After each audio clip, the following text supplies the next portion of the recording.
Hey, everybody, this is Jane Bond, and welcome back to another episode of Unpack Your Life. And today I have with me Josh Cadillac. Josh, please say hello to the audience. Tell them a little bit about yourself, and let's get right into it. Well, hello. It's great to see everybody. I think the best thing that I could say about myself is I know Jane. That's like the high water mark of my life at this point. I'm a national speaker, coach. I've written a bunch of books, been published a few times here and working on another one as we speak. So a busy guy. And most state-approved courses for continuing education in the real estate sphere. Teach real estate investing and negotiation. I run a real estate investment fund. That's a little bit about what I do, I guess. Well, audience, you know where to go if you want to invest in real estate. But today we're talking about unpacking your life. And unpacking your life, guys, we live in a time where most of us are measured by the shiny things that we have. And in real estate, if you're in real estate, more than likely you have a lot of shiny things because we make a lot of money in this business here.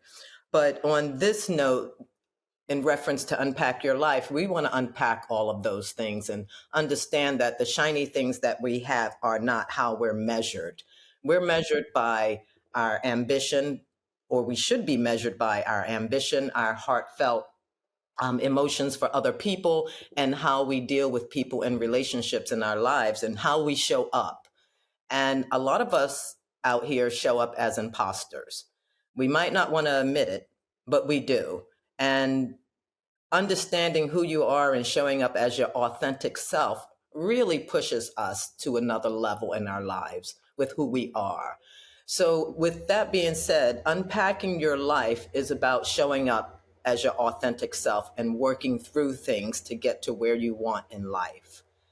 So Josh, this is a good segue to ask you a few questions in reference to you, how you have unpacked your life and become successful in your own right. Can you share with the audience a pivotal moment in your life that made you realize the importance of unpacking your life and living authentically within this industry? I would say that probably the pivotal moment for me was when my father passed in 2002.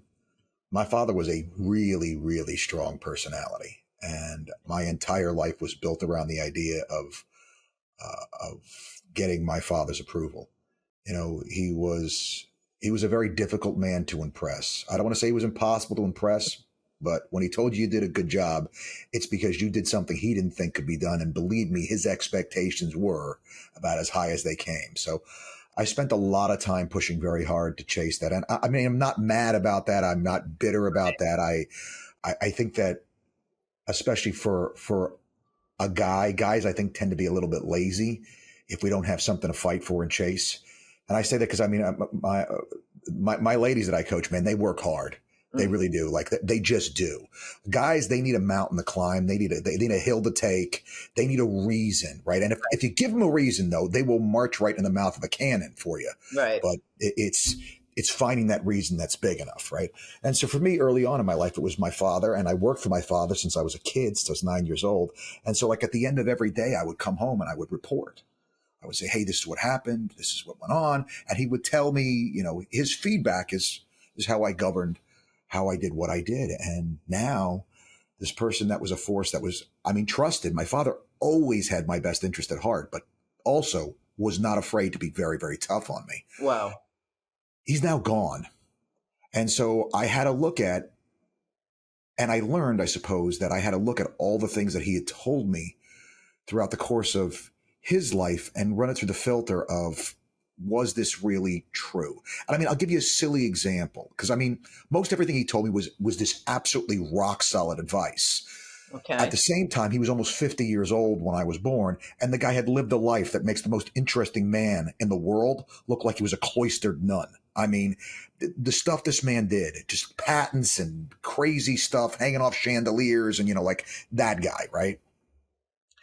And so you say 50, like 50 was really old back then. Well, he's starting a family at 50 years old, wow. So like by the time I'm talking to you, he's in his 70s. So, the guy had been, he would eat dinner with Frank Sinatra all the time, because in New Jersey, Frank would be on stage before it was anybody. He'd bring him over the table. He'd come eat with my father. This is the the way he grew up, the mob and all this stuff. I mean, the stories were incredible. So he's just this really, at this point, almost a little bit cynical, actually quite a bit cynical at this point. Like he told me, concerts, don't waste your time. Now that's BS. You know, who's going to waste their time and money going on a concert?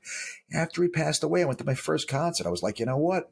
This is good. I like this. And it's like it's a silly thing. Yeah, no, And I get that. I get his perspective, because when you've been to, like, I've been to a million now. And like you say, you want to go, I'm like, I start thinking about the parking and, you know, like, do I really want to, you know, whereas when I first went, it was like, I don't care who it is. This is awesome. Let's do this, you know?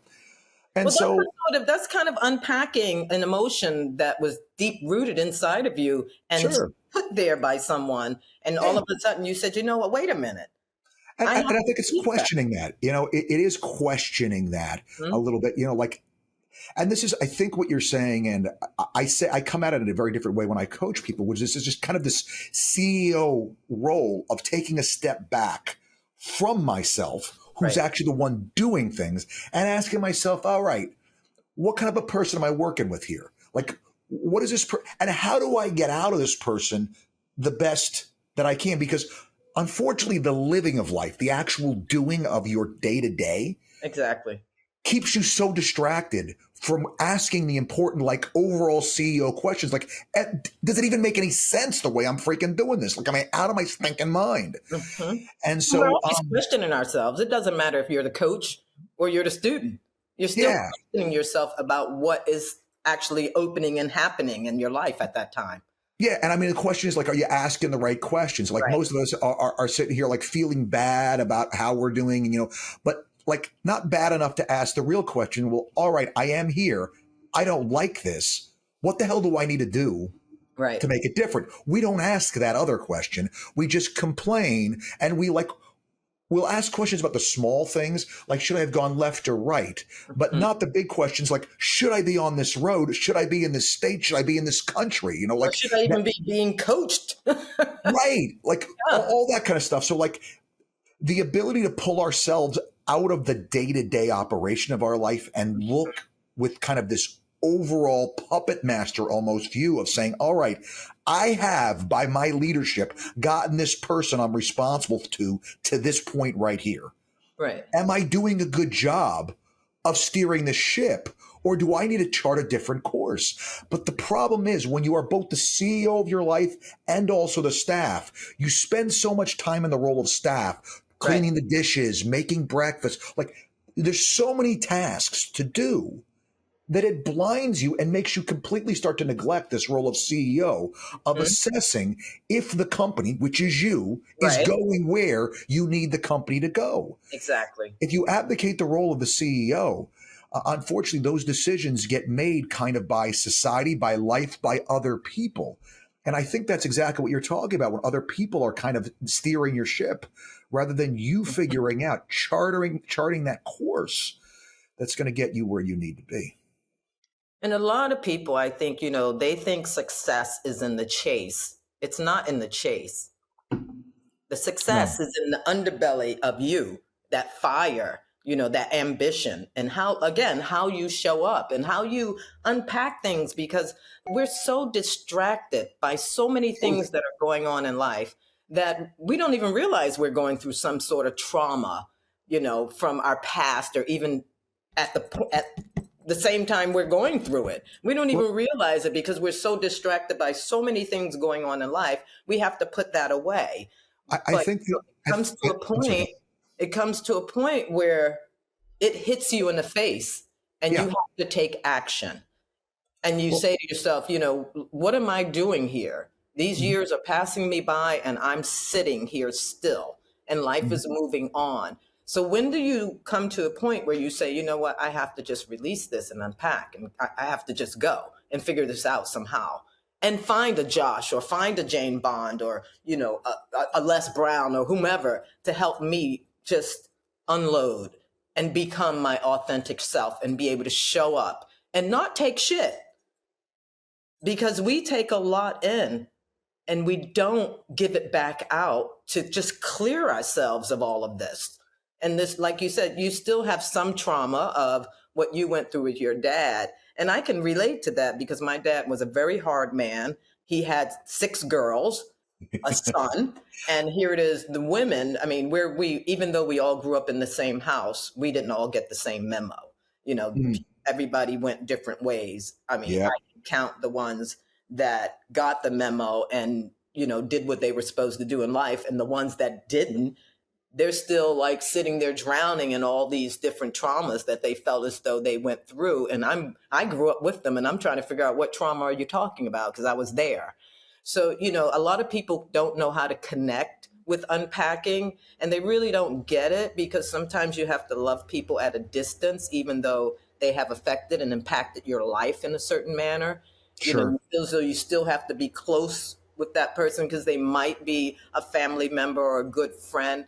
Hey, some people you can't get away from. I hear you. And you can't communicate with them either. Yeah, well, I think that to me, and obviously, what's cool is, Jane, you and I are very different people. We talked about that before. Like, you're Right. the social butterfly, never met a stranger kind of person. And for me, like, I keep my friendships that I've been very careful at crafting my friendships, because, the folks that I find that I want to hang out with, like, I keep them around, and I do what I can to, to, Right. to, to build in those friendships. But I think the most important thing from this is, because in order to unpack, you got to figure out what should be in the suitcase and what shouldn't be. Like, Right. what do I need to get where I want to go? And that's the most important question. Where the hell are you looking to try to get to? Because I think the biggest failure of most people is to define the win before they go in. So if I That part. know what I'm looking to get to, I can then figure out what I need in the suitcase to get me there. Right. And I think that idea of unpacking is a very good one, Mhm. if you've clearly defined where you're looking to get to. And the problem with that really is, depending on what time of day, how you're feeling, whatever, where that I'm looking to get to for a lot of people moves around. And the Mhm. way that I like to typically, when I'm explaining this to people, say it, Jane, is, Jane, if I asked you when you were 8 years old, if you understood how things worked way better than when you were 5, you'd be like, oh, Josh, when I was 5, clueless. But now that I'm 8, yeah, I got this solved. If I ask you the same thing again when you were 15, you'd be like, at 8, are you kidding? I knew nothing. But now that I'm 15, come on, I got this Right. figured. Again, at 21, Mhm. 30, right?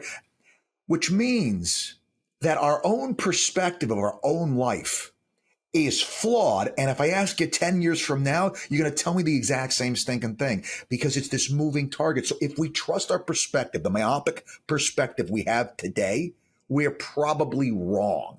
Right. And so it's figuring out a perspective that we can look to that might be a little bit more consistent. We were talking about like income properties and getting consistency of income before. Right. A perspective that's consistent. For me, and I found this is the best rock of Gibraltar, if you will, that I can go to of who I'm looking to be. It's been, who do I want them putting in the box? What do I want them to be able to say about the guy they're getting ready to put in the box? Right? And those things really haven't changed much since I was a kid. I mean, obviously, maybe when you're a teenager, hey, he scored with more women than, like, maybe, I don't know. But like, if you're the kind of person that's shooting for things that actually matter, those things really don't change much with time.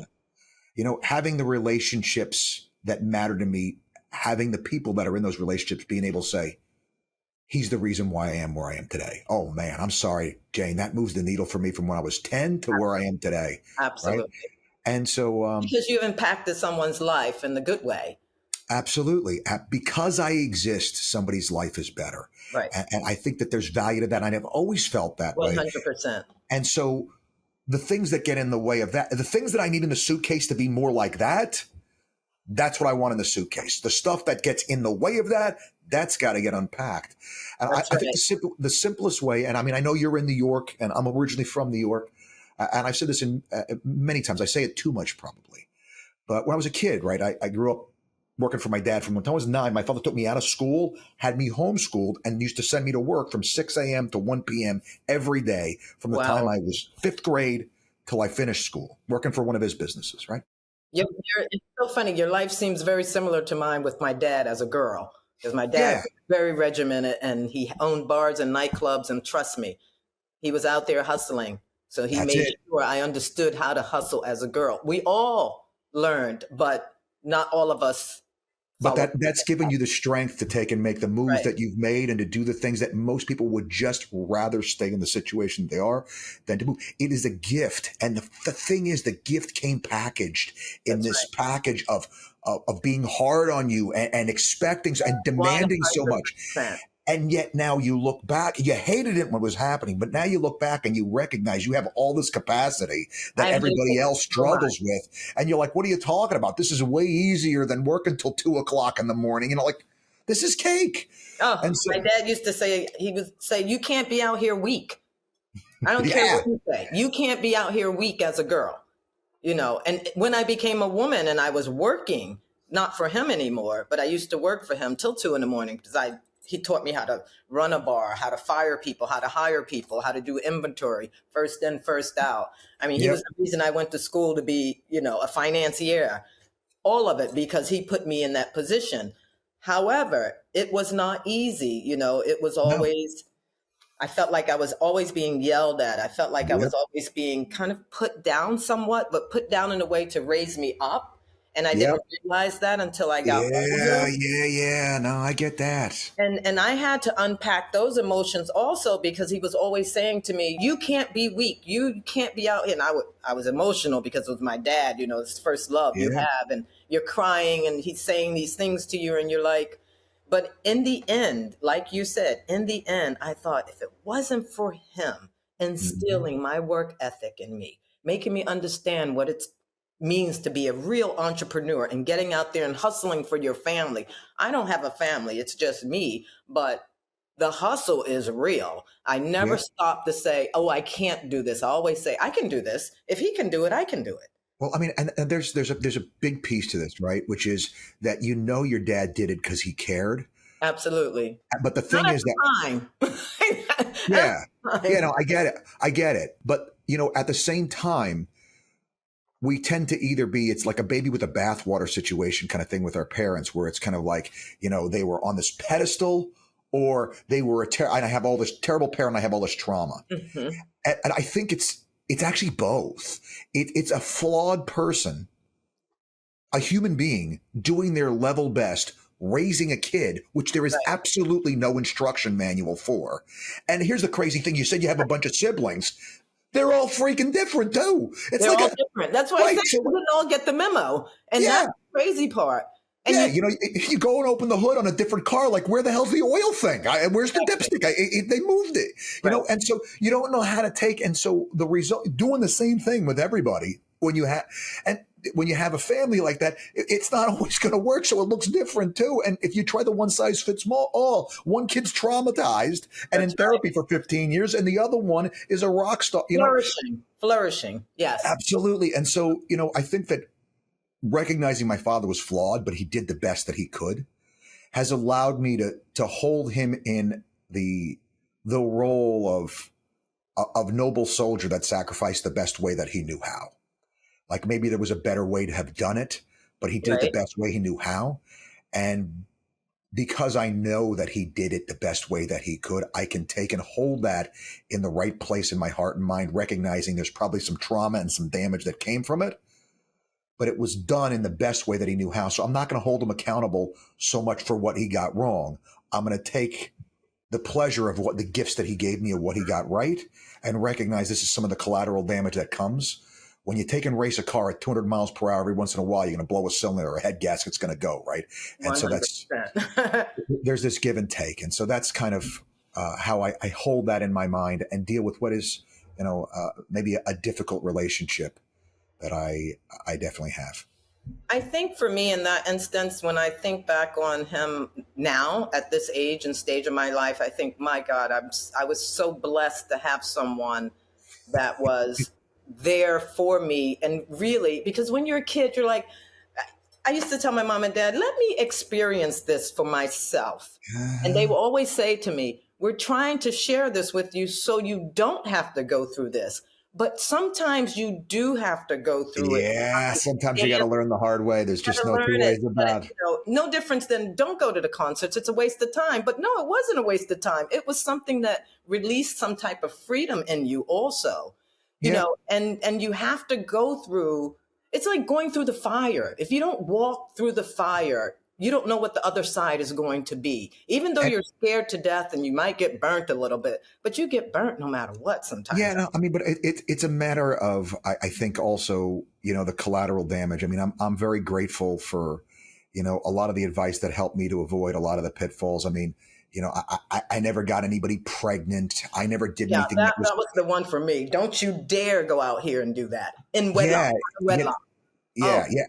And, beat you to and it's, death. there's choices that you can make where like, okay, you know what? I blew $110 on a concert ticket and it was a dog. It was a Right. waste of time, right? All right. You spent a little bit of money, the collateral damage, the fallout is different depending upon the thing that it is. And so, like I never touched drugs. I never smoked cigarettes, never drank.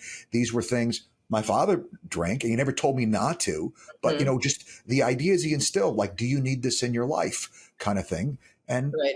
it allowed me to take and make those choices that are ones that have served me well throughout the course of my life and helped me to avoid, a lot of potential problems. And So let so, me ask you this. What was one of the most important lessons you learned from it? oh, geez.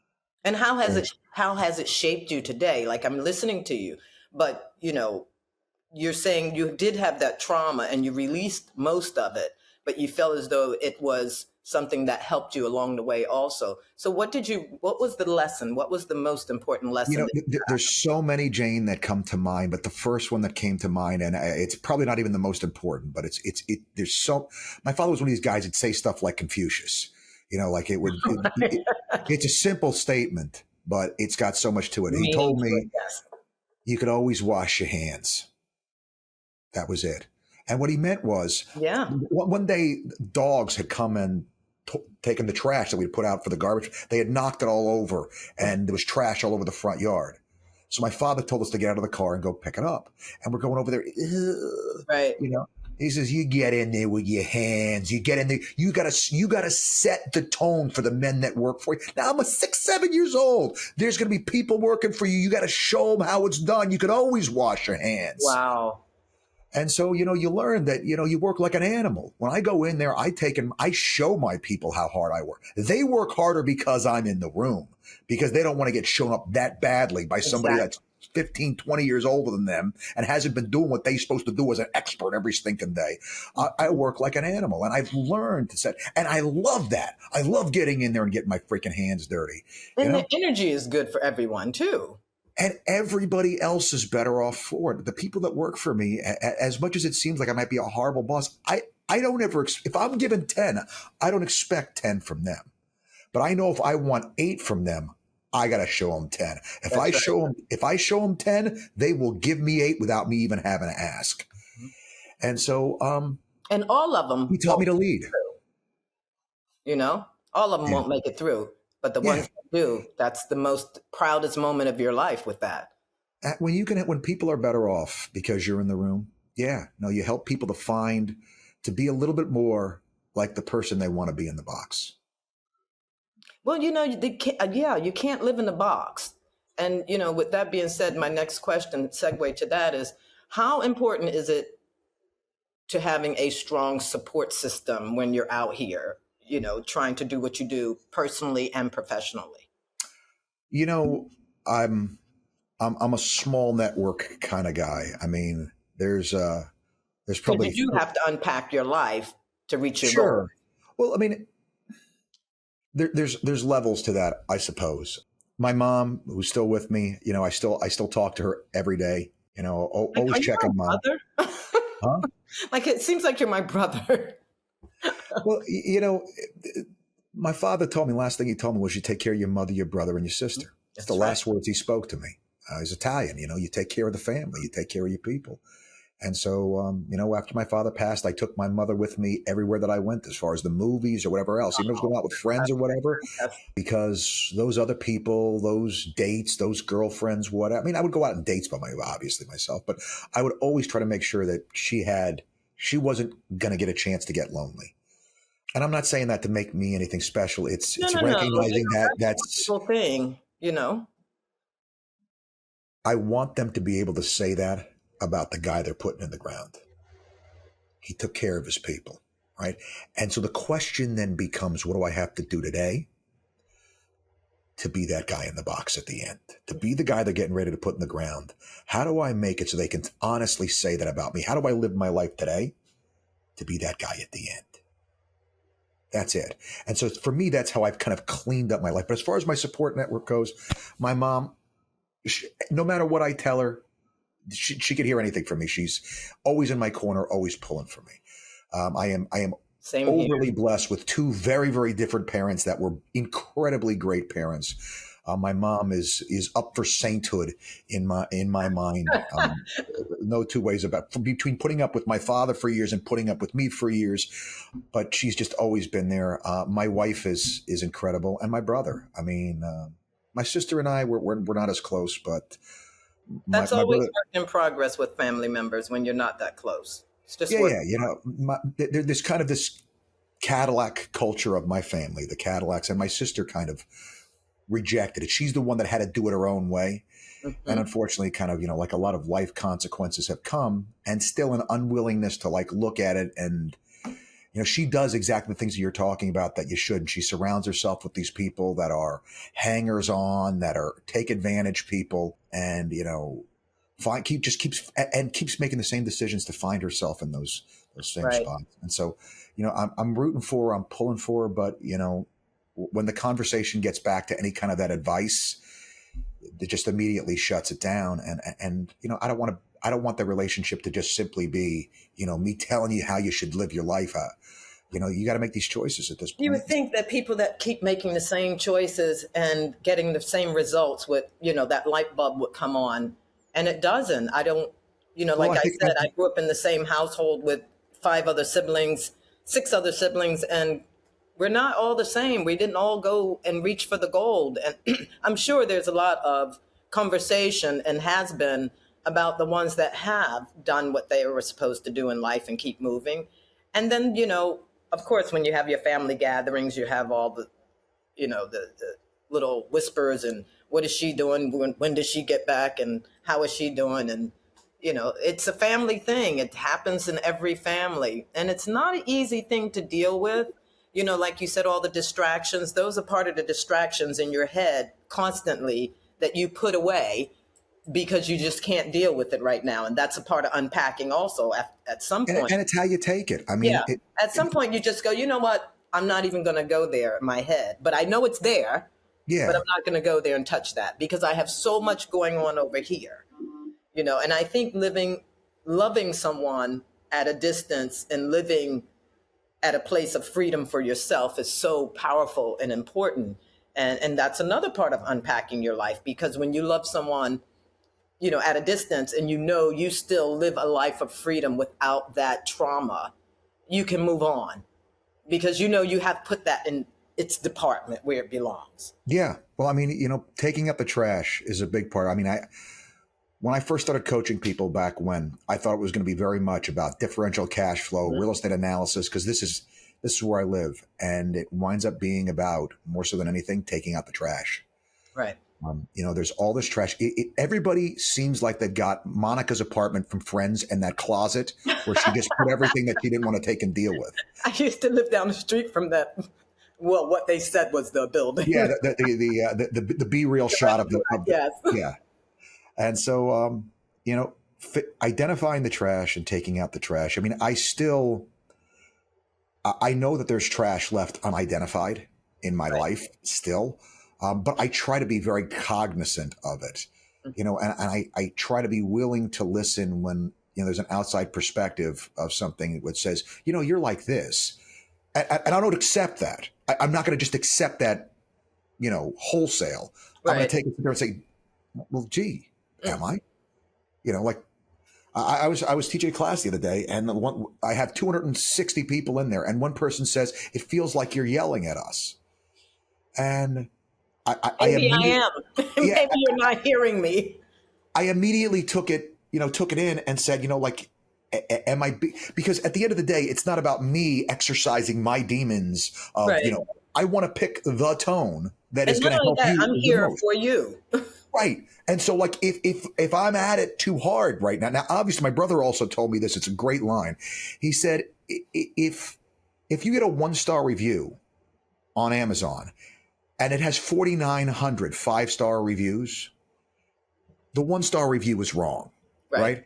And so, as a speaker, that tends to be a thing. Because I speak so much now, Mhm. I will have these great reviews and you get the one. Worst speaker ever. I learned nothing, whatever. How do you keep that from pissing in your Cheerios? Oh, You know, absolutely.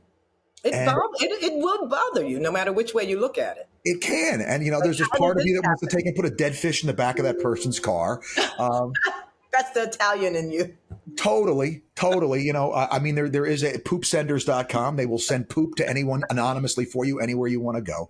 But, like, what kind of a weak ass snowflake was, Right. like, couldn't take a little bit of questioning what you do? Oh my God, the world falls in. So, yeah, there's the people. But then again, what is that in my character Mm. that I even care? It sticks with me. And this has been, like, if you know about the current unpacking, It's that's the the stuff that perfectionist also. yeah. But It's where does that that come from? Like, why is it that I can't accept the fact that I'm not going to get everybody and I can't be happy with getting most everybody? I mean, Mhm. I always want it to be better than it was. Of And course. so it's one of those things that perfectionism is a great example. I want enough to keep me chasing, That's but not right. enough that it steals my joy of life. Absolutely. That's the peace part. We will do anything today, I know for me, to keep my peace. My peace is so important to me. And I had to wake up and find that and say to myself, do not let this world pass you by and you don't have peace. You're not going to be a happy camper. You're going to be resentful. You're going to hate everything that comes after this. And your commitments will not be what you want them to be because you're not at peace with yourself. Absolutely. You're not there to give anymore. I mean, I went silent for 9 months. I'm not a silent person. 9 months, I had to like internalize what was really happening to me and say, you know what? I'm living in somebody else's box, and this is not good. I'm not Absolutely. that person, The you know. box you want to chase is what you want them to be able to say about you when they're putting you in that last box you're ever going to be in, Right. right? And that's what you're responsible for. That's what you're held accountable for, And my father used to say it to me all the time. He said that stuff that happens to you as a kid, it sticks with you your entire life. I remember, and it's maybe not the greatest example, but it is an example of just like a silly example of how something that somebody does as a kid can just affect you. I had one woman I know, one of the smartest ladies I know, totally rejected the idea of God. And here's the reason why. Yeah, I've When ran she was into in, that. in fifth grade, her teacher told her that her dog that just died wasn't going to heaven. And at that moment, she decided there was no God. And that was enough. And that affected her all this time. And maybe, maybe people listening don't believe it. And I'm not saying it for any other reason than just to say No, no, that no. stuff that happens to you as a kid, you get these perspectives and you never question them again. They just live inside your mind. I don't like this kind of food because you tried it when you were 6 and you didn't like it. For a lot of people, they just never try it again. Right. You Or they taste even what look at it and don't like it. I'm like, how can you not like something that you haven't even tasted? yeah. Now, like Oreos, I tried them. I like them. That hasn't changed. Still a fat kid. What can I tell you? So, Josh, what mindset shift that you had to go through to like get here? What's been crucial for you in achieving success as an entrepreneur?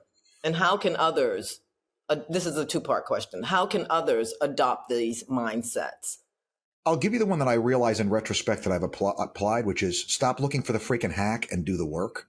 Everybody's looking at hack crap. They spend so much time and effort hacking crap that doing the work would actually have been less work.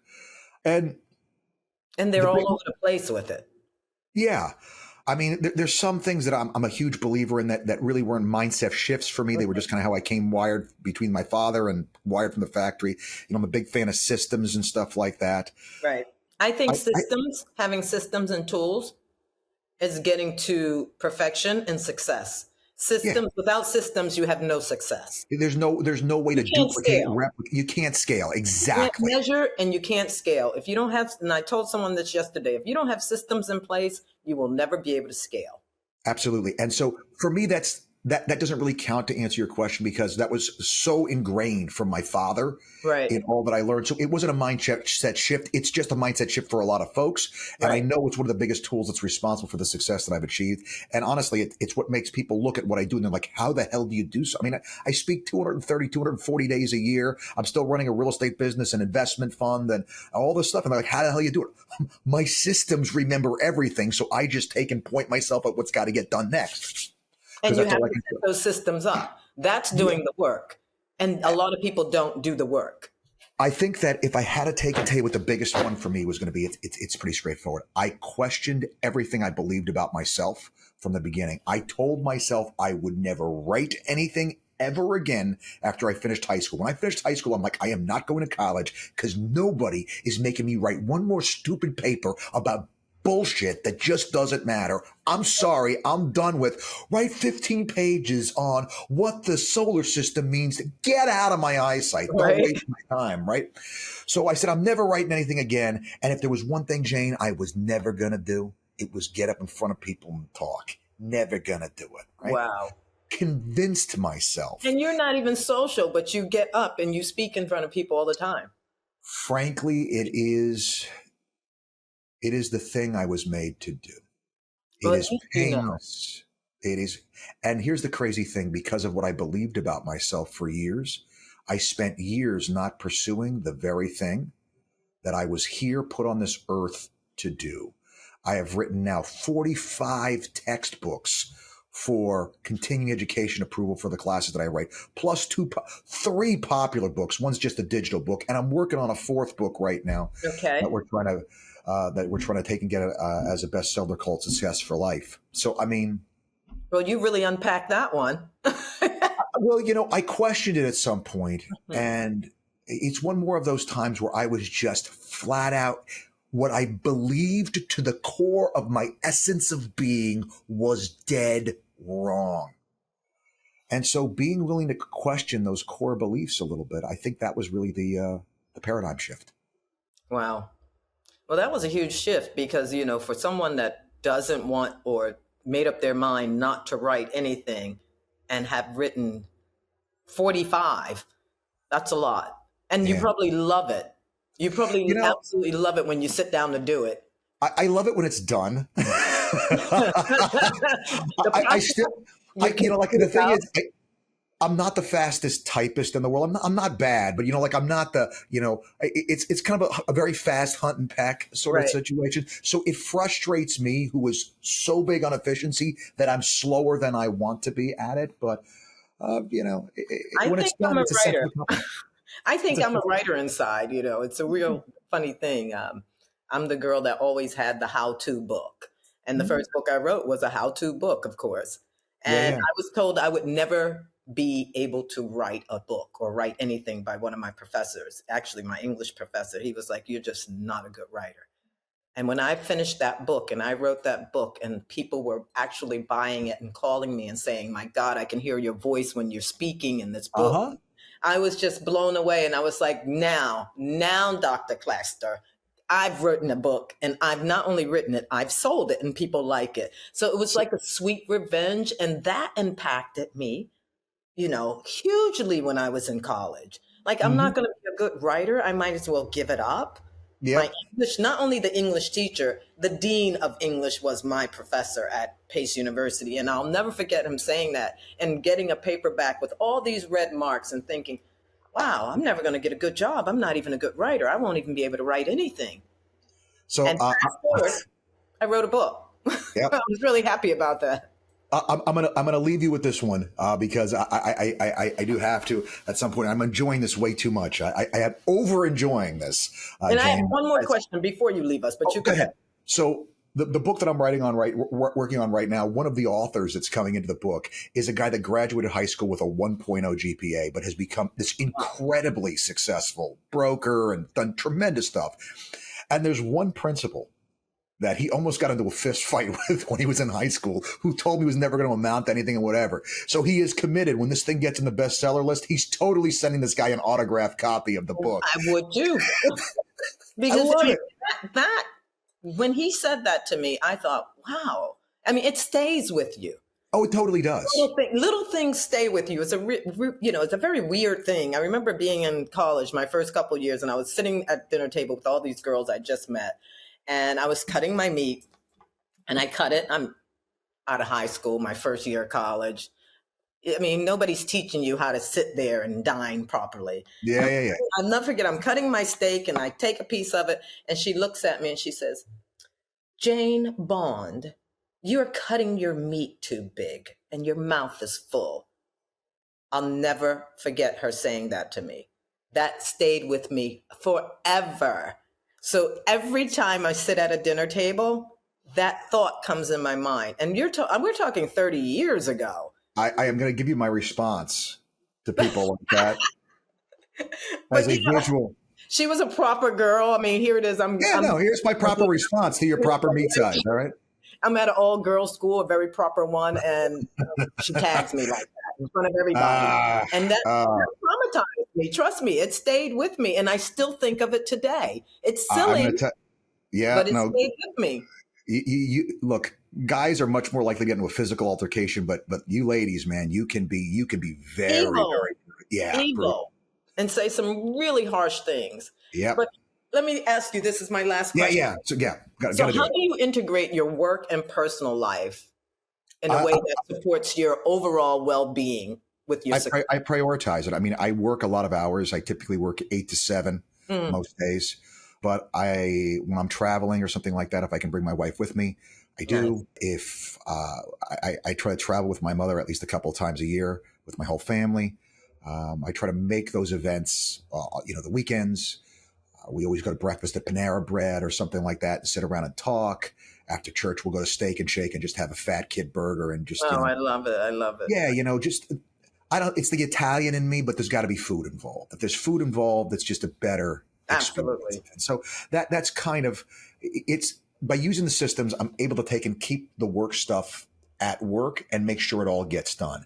If I'm leaving work and knowing my systems have made sure that everything has been completed that needed to be, I am actually mentally, not just physically present when I'm outside of work. And that's what the systems really help to do. That's huge. Being present. A lot of people aren't present today, and they miss a lot because you're there but not present. Yeah. Yeah, they're so busy clicking their cameras at things and trying to get on the gram. Oh my God, yeah, but people that are at the Grand Canyon. This is life today. I am so happy you came on today, Josh, because my pleasure. I'm glad we were able to pull it back together from yesterday. But I need to see you again. I love this conversation. I think we can make it happen. Further. Yeah, and I just want to say that, like I said, Unpack Your Life is work in progress, and we're trying to figure it out. And I think it's going to be a great show. And I think a lot of people are going to look forward to hearing from people like yourself and others that, are successful and how they work themselves through the trauma by unpacking. So I'm glad you came on. Tell people where to find you. Easy to find me. It's, you can find me on social media. My website is easiest one is probably closeforlife.com. And you can spell 4 either as a number or as a word. We have them both. And Josh D. Cadillac on Instagram. And I think it's Josh Cadillac just about everywhere else. Email is as easy as it gets, josh@joshcadillac.com. And that's the places to find me. Give my guys a takeaway, Josh. I think it's going to go back to what I said earlier, Jane. Do the work. Do not be afraid. Stop trying to figure out a way to get around the work. Do the work. The reward you get when the work is done, you got to take and you got to really just enjoy that carrot of that feeling of accomplishment. Let yourself live and revel in that for a second and do the work. 100%. Thank you so much, Josh, for coming on. My pleasure. See you soon. See you soon. Keep impacting, everyone.